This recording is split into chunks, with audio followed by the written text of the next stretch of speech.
Assalamualaikum warahmatullahi wabarakatuh. Apa kabar teman-teman? Semoga dalam keadaan sehat selalu. Kembali lagi di Al Furqon Tawabi channel belajar AutoCAD.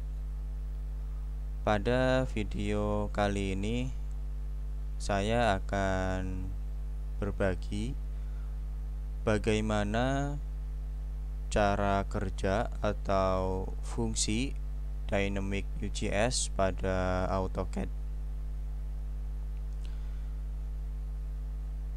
Dynamic UGS ini lebih sering digunakan untuk penggambaran 3 dimensi ya. Untuk penggambaran 2 dimensi juga bisa, tapi ini lebih banyak digunakan untuk penggambaran 3 dimensi.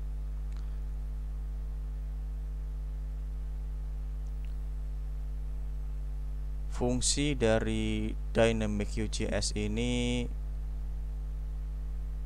untuk menangkap titik permukaan pada objek 3 dimensi ya.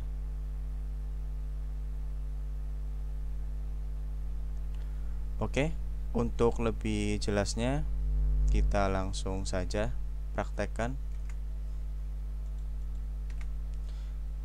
Di sini saya sudah siapkan sampel objek.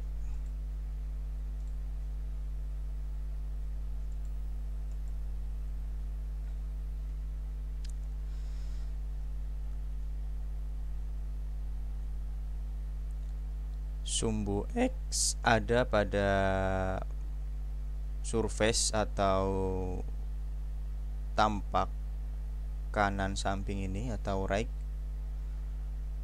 Sumbu Y terletak pada front dan sumbu Z ada pada arah atau pandangan atas ya, atau top.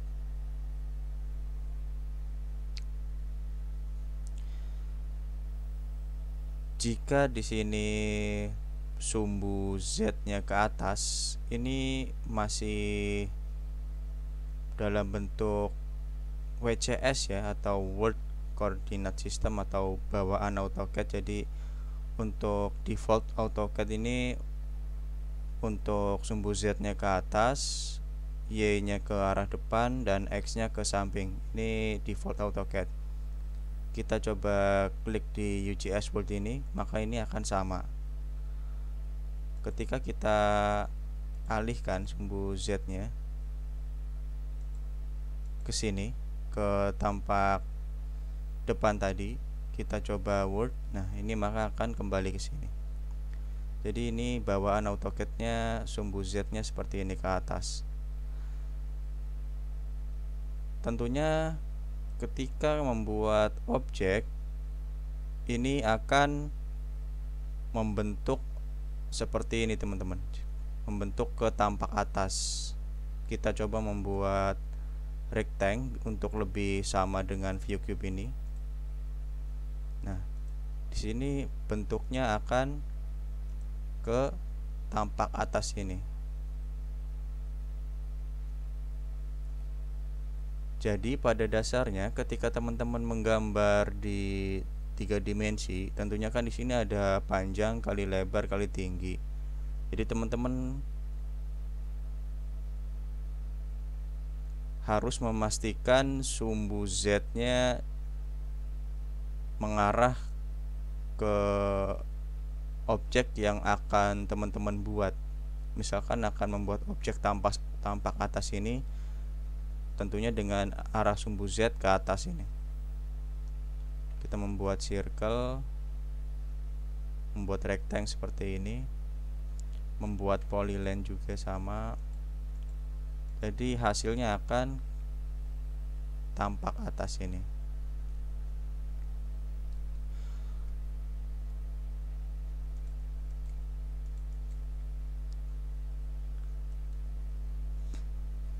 Untuk mengaktifkan Dynamic UGS, teman-teman bisa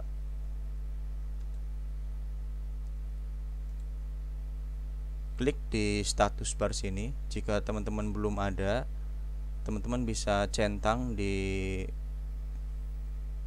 menu status bar ini Dynamic UJS. Adapun ikonnya ini simbol seperti S ya teman-teman.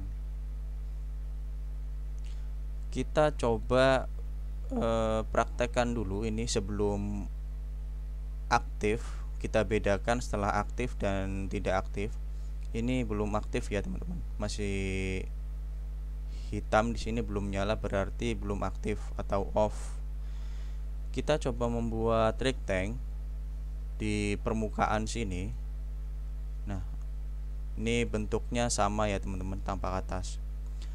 Tapi ketika kita akan membuat objek, misalkan saja kita membuat rectangle pada arah depan sini atau sumbu Y, kita coba membuat rectangle.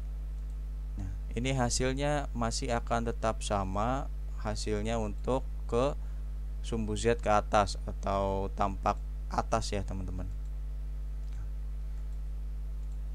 Jadi jika teman-teman ingin mengalihkan untuk UJS nya, teman-teman aktifkan di sini Dynamic UJS, di sini on, atau juga bisa mengetikkan F6 pada keyboard. Kita ketik F6, maka di sini akan on. Ini ada dua pilihan, teman-teman mau klik F6 atau pada status bar sini. Kita coba membuat objek. Ini sumbu Z-nya masih ke atas ya teman-teman. Nah, di sini ketika kita arahkan ke surface ini, maka akan tersnap. Di sini muncul highlight-nya. Kita bandingkan dengan off, kita membuat rectangle. Di sini mati, tidak tersnap untuk surface-nya. Ketika kita aktifkan, di sini kita membuat objek rectangle. Kalau ini sudah pasti ya teman-teman, karena di sini arah sumbu Z-nya ke atas. Kita coba membuat ke tampak depan dan samping. Nah, ini fungsi dari Dynamic UJS.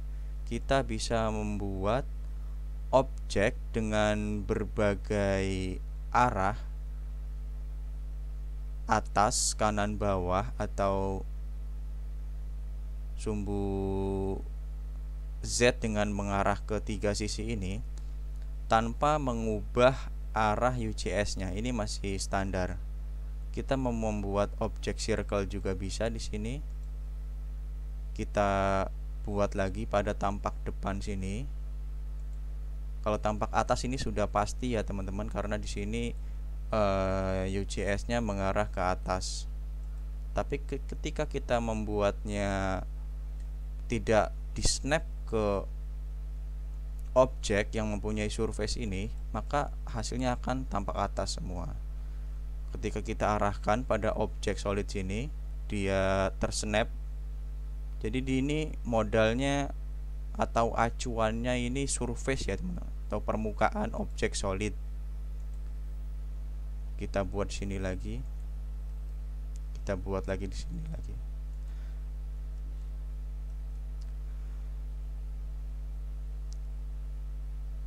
Jadi ini cara kerja atau fungsi dari Dynamic UJS. Bisa juga disimpulkan ini untuk membuat UJS secara temporary ya. Seperti kita ketahui, untuk membuat permanen kita harus mengubah face-nya dulu seperti ini. Nah, jadi ini untuk bisa dibilang permanen ya teman-teman, atau sebelum kita mengganti ini akan tetap ke pandangan sini.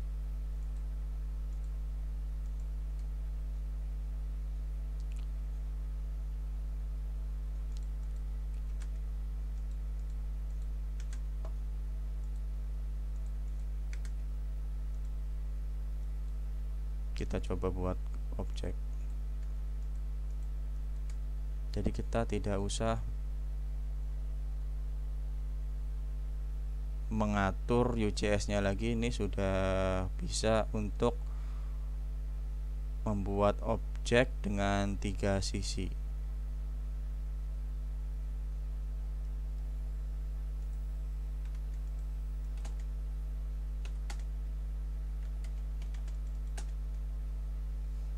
Oke, seperti itu ya teman-teman fungsi dari Dynamic UCS. Mungkin teman-teman ada yang mau ditanyakan seputar materi ini, bisa isi saja di kolom komentar.